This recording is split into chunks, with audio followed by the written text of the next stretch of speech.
the greatest hitter in the world. Strike one. I'm the greatest hitter in the world. Strike two.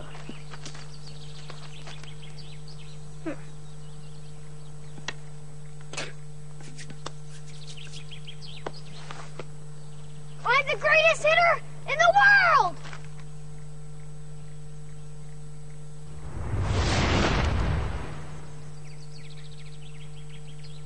Strike three. Wow. I'm the greatest pitcher in the world. Optimism. Pass it on. A message from the Foundation for a Better Life.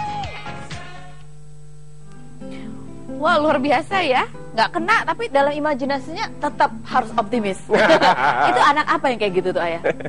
anak ekstrovert. Anak ekstrovert yang kayak gitu ya? Iya. Gagal, sedih cuma sebentar, habis gitu ketawa lagi, jalan lagi. Cari lagi yang lain. Iya. Oke. Seperti itu. Kalau anak ekstrovert, apa sih kendala komunikasinya biasanya apa sih, Ayah? Kendala komunikasinya adalah dia tertutup aja. Dia bicara seperlunya. Introvert? Iya. Kalau ekstrovert? Kalau ekstrovert, kelebihan bicara malah. Kelebihan bicara. Jadi itu bagaimana malah kalau gitu? Supaya dia bisa mendengarkan kita gimana? Yang mana dulu nih? Yang ekstrovert. Yang ekstrovert. Kalau yang ekstrovert biasanya ada dua cara. Yang pertama, kita kan tahu nih anak kita ya. Dia kalau bicara berapa lama? Oke. Kalau misalnya dia lebih dari 1 jam, kita bilang, kamu bicara, oke, giliran kamu sampai 30 menit ya. Gitu. Nanti kalau udah 30 menit, sekarang giliran mami. Gitu. Jadi gantian. Kenapa? Karena sebelum dia habis mengeluarkan bicara, dia nggak akan mau denger. Itu cirinya ekstrovert. Nggak puas dia ngomong, dia belum mau dengar. Iya, makanya ya denger aja. Gitu. Saya kan jadi konsultan nih. Jadi punya klien-klien gitu. Kalau konsultasi 2 jam, padahal saya dibayar gitu ya. Ya, saya tahu begitu klien saya ekstrovert, tugas saya cuma diam. Catat, ngomong. Boleh sama-sama ekstrovert ya? Iya, sama-sama ekstrovert. Jadi harus tahu betul itu tekniknya gitu. Dan 30 menit dia bicara, rata-rata ekstrovert itu 30 menit. Sampai puas gitu udah. Ada lagi Bu? Udah, baru. Abis gitu saya bicara, dia dengerin. Itu ekstrovert. Tapi kalau introvert ya. Nanti kita angkat telepon dulu. Halo, selamat malam. Ibu dengan siapa? Saya dengan Ibu Rani dari Jakarta. Baik, silakan Ibu pertanyaannya. Ayah, selamat malam. Selamat malam Bu Rani. Saya mau nanya Ayah. Ya. Hasil waktu itu saya pernah ngetes anak saya. Terus katanya dia thinking introvert. Ya.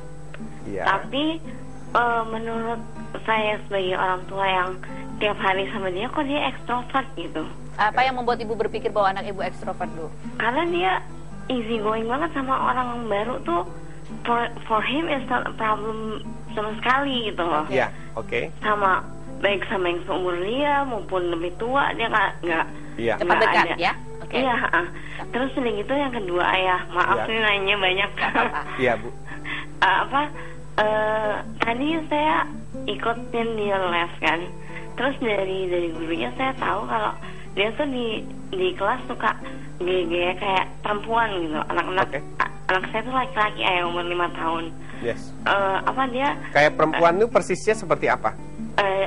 Jalannya tuh kadang-kadang dijinjitin gitu. Terus udah gitu suka yang dance kayak kayak anak-anak cherry bell gitulah gitu. Terus udah gitu dia kalau tidur tuh masih bawa boneka.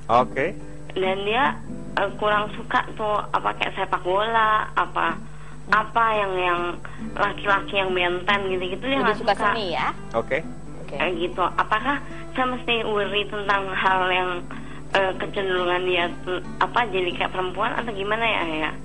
Baik, ya. Baik, terima kasih Ibu Rani. Coba, Ayah ada yang mau ditanyakan?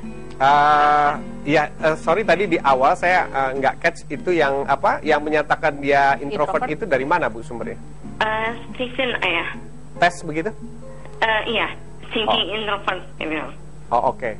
Jadi Tapi hasil tesnya ya? Hasil tesnya itu ada disebutkan alasannya nggak kenapa dimasukkan dalam? Enggak, itu menurut garis tangan itu loh. Oh, garis tangan, jempol. Iya. Sidik jari? Sidik jari. Iya, sidik jari benar. Oh, baik. Oke, baik Ibu Rani. Terima kasih ya. Coba bye. Ya. Silakan Ayah. Iya, kalau saya lihat begini. Ini ada 2 pertanyaan kan ya. Sidik jarinya bilang katanya dia introvert, tapi saya melihatnya dia ekstrovert. Nah, ini perlu lebih detail sebenarnya gitu, karena sidik jarinya bisa keliru, bisa juga pengamatan kita yang keliru, gitu. Dua-duanya bisa berpotensi keliru.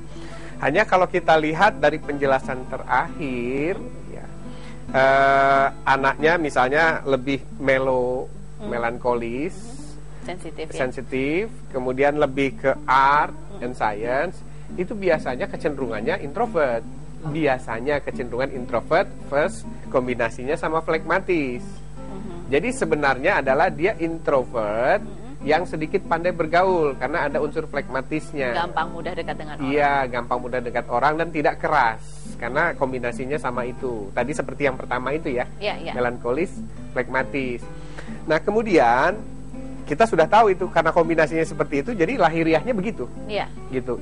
Faktanya dia introvert, tapi dia masih bisa bergaul. Terus yang berikutnya adalah pertanyaan kalau dia seperti menyukai hal-hal yang sifatnya feminin. Nah, dulu banyak yang konsultasi pada saya, orang banyak khawatir dan akhirnya melarang anaknya untuk berperilaku feminin atau mendekati boneka dan sebagainya. Saya begitu konsultasi sama saya bilang stop. Biarkan dia begitu. Loh kenapa ayah? Begini Bu, dia punya logika dasar pada saat anak-anak itu. Jadi kalau kita larang misalnya dia bermain boneka, tapi sebenarnya hatinya cinta boneka, nah kita bilang ini kayak perempuan. Maka yang dilakukan adalah dia ingin jadi seperti perempuan supaya bisa dekat dengan apa yang dia sukai. Persis.